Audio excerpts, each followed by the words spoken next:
فلولا نفر من كل فرقة منهم طائفة ليتفقهوا في الدين ولينذروا قومهم إذا رجعوا إليهم لعلهم يحذرون. صدق اللہ العلی العظیم. بہت قلیل ہے، میں انفرادی طور پر علماء کرام کا نام نہیں لے سکتا. علامہ ڈاکٹر غلام عباس قادری صاحب زید مجدہ کی زیر صدارت،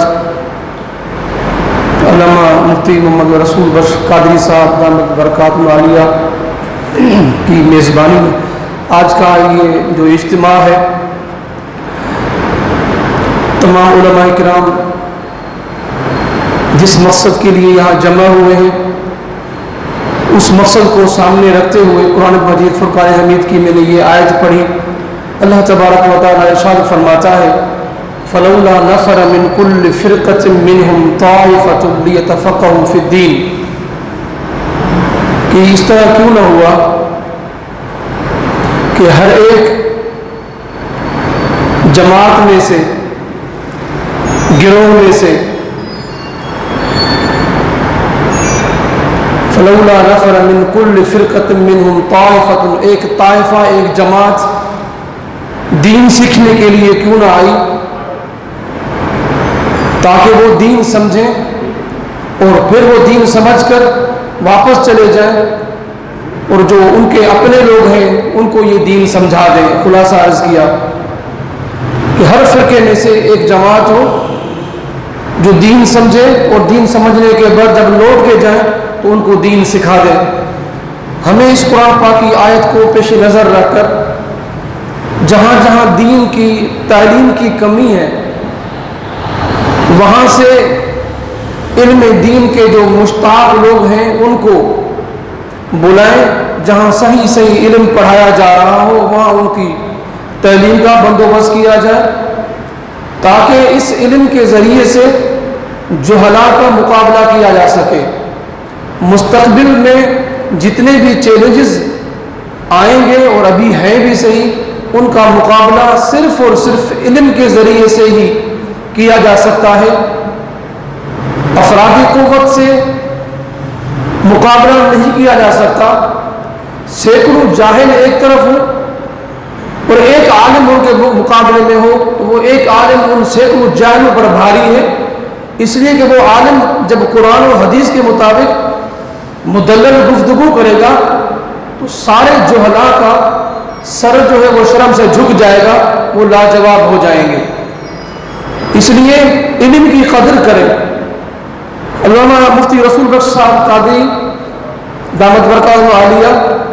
دین مدین کی خدمت کر رہے ہیں. اس ادارے کے اندر بہترین تعلیم کا سلسلہ جاری اور ساری ہے. ہم بھی یہی کہتے ہیں، تنظیم علماء اسلام کا بھی پیغام یہی ہے کہ علم کو فروغ دیا جائے. جو جاہل ہیں ان کو ایک طرف رکھیں اور یہ جو منصب ہے، ممبر اور محراب ہے، یہ حق جن کا ہے ان کو دیا جائے. رسول اللہ صلی اللہ علیہ وآلہ وسلم کی حدیث شریف کی روشنی میں کہ آپ صلی اللہ علیہ وآلہ وسلم خطاب فرما رہے تھے، اس خطاب کے دوران ہی ایک اعرابی تھا، دیہاتی، اس نے بیچ میں سوال کر دیا متی الساعہ، قیامت کب آئے گی؟ آپ صلی اللہ علیہ وآلہ وسلم نے اس کو جواب نہیں دیا. جو آپ گفتگو فرما رہے تھے اس کو آپ نے جاری رکھا. اس دوران کچھ لوگ کہنے لگے کہ شاید حضور صلی اللہ علیہ وآلہ وسلم نے اس سائل کے سوال کو سنا ہی نہیں،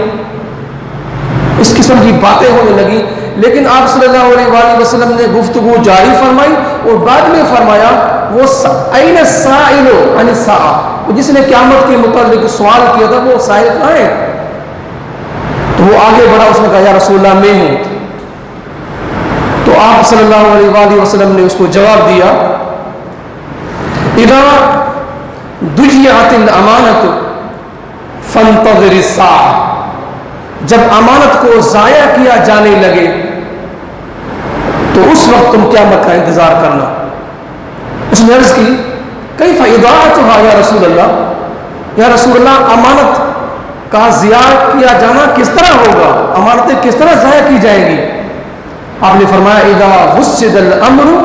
الى غیر اہلہ فانتظر الساعة، جب کوئی بھی معاملہ کسی نااہل کے سپرد کیا جانے لگے تو اس وقت تم قیامت کا انتظار کرنا۔ اب یہ اتنی جامع حدیث ہے کہ اب اس کو جہاں جہاں بھی ہم دیکھتے ہیں تو لگتا یہ ہے کہ عنقریب قیامت آنے والی ہے، اس لیے کہ بڑے بڑے جو منصب ہیں وہ جاہلوں کے سپرد ہیں، اہل لوگ بوجود ان کا رخ نہیں کرتے۔ مثال کے طور پر اس محراب اور منبر کو ہی دیکھ لیں، یہ اس منبر پر عالم دین کو ہونا چاہیے، جید عالم دین کو ہونا چاہیے، مگر کئی وجوہات کی بنا پر عالم دین رخ نہیں کرتے، معاشرے میں ان کو عزت نہیں دی جاتی، اس منصب کی جو عزت ہے علماء کو عزت نہیں دی جاتی، تو بہت کم لوگ ہیں جو اس منصب پر بیٹھتے ہیں، اس لیے کہ ان کو چلانے والے جو ہوتے ہیں وہ نااہل اور جاہل لوگ ہوتے ہیں، وہ ان علماء کو اپنے ماتحت رکھ کر اپنے مضمون مقاصد حاصل کرنا چاہتے ہیں، تو علماء رخ نہیں کرتے، علم دین حاصل کرنے کے بعد بھی کنارہ کشی اختیار کرتے ہیں۔ نتیجہ یہ ہوتا ہے کہ یہاں پر بھی ان لوگوں کو بٹھایا جاتا ہے جو ان جاہلوں کے اشاروں پر چلے۔ یہ یہاں کا معاملہ آپ کے سامنے ہے، ایک جید عالم دین ہے، یہاں اس مسجد اور مدرسے کا جو تقاضا ہے اس کو پورا کرنے کے لیے اس کام کو احسن طریقے سے چلانا چاہتے ہیں، لیکن رکاوٹیں کھڑی کی جا رہی ہیں۔ کیوں؟ محض اپنی عنایت کی وجہ سے کہ وہ ماتحت عام آدمی کی طرح ان کے پیچھے چونکہ نہیں چل رہا، ان کی جائز ناجائز بات نہیں مان رہا، اس وجہ سے اس کو ہٹا کر وہ ایسا بندہ رہنا چاہتے ہیں جو ان کے اشارے پہ چلتا رہے اور ناچتا رہے۔ ہم سب کو ان جاہلوں کا راستہ روکنا چاہیے، اور وتعاونوا علی البر والتقوی، اس آیت کے مصداق ہمیں تعاون کرنا چاہیے، علماء کرام کا ساتھ دینا چاہیے تاکہ وہ علم کو اور صحیح علم کو فروغ دے، علماء پیدا ہوں جو معاشرے میں ہماری بقا کی ضمانت بھی بن سکے۔ ہمارے جو واعظین ہیں، جاہل جو عوام ہے، ان کے لیے ایک دنیا ہے، لیکن میں وصول سے کہہ سکتا ہوں کہ اہل سنت والجماعت کی بقا اس میں نہیں ہے کہ تعداد بڑی ہو اور واعظین اپنے واعظ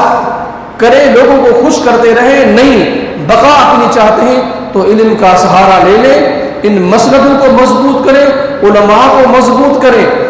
یوں نہ ہو اس حدیث شریف کی مصداق جس میں رسول اللہ صلی اللہ علیہ وآلہ وسلم نے یہ فرمایا کہ اللہ تبارک و تعالی علم کو قرض کرے گا، علم کو لے لے گا، لیکن آگے یوں بھی فرمایا کہ اس علم کو قبض یوں نہیں فرمائے گا کہ علماء کے قلوب سے علم کو کھینچ لے، یوں نہیں فرمایا، بلکہ فرمایا ولیکن یقبض العلم بقبض العلماء، علم کو یوں قبض فرمائے گا کہ علماء کو ہی اپنے پاس بلا لے گا، جو صحیح علماء ہوں گے وہ آہستہ آہستہ فوت ہوتے جائیں گے، نکلتے جائیں گے، حتی اذا لم یبق عالما اتخذ الناس رؤوسا جہالا، یہاں تک کہ جب اللہ تعالیٰ کسی مستند عالم کو باقی نہیں رکھے گا، یعنی علماء کو وفات دے دے گا، تو اس وقت جو جاہل لوگ ہوں گے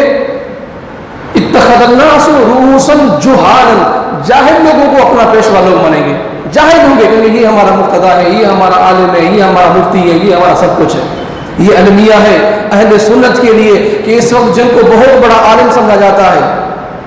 اکثر ان میں سے آپ دیکھیں گے کہ اندر سے کچھ بھی نہیں ہے، ان سے آپ گفتگو کریں خالی ہیں۔ لہٰذا اصل جو علم ہے اس کی ترویج اور اشاعت کے لیے کام کریں، ان اداروں کو سپورٹ کریں جہاں باقاعدہ صحیح علم کی تعلیم دی جاتی ہے، اور یہ انفرادی طور پر نہیں ہو سکتا، اجتماعیت ضروری ہے۔ کوئی ایسا پلیٹ فارم ہو جس کا منشور یہ ہو کہ صحیح علم کو پھیلایا جائے۔ الحمدللہ علامہ ڈاکٹر غلام عباس قادری صاحب نے ہمیں یہ تصور دیا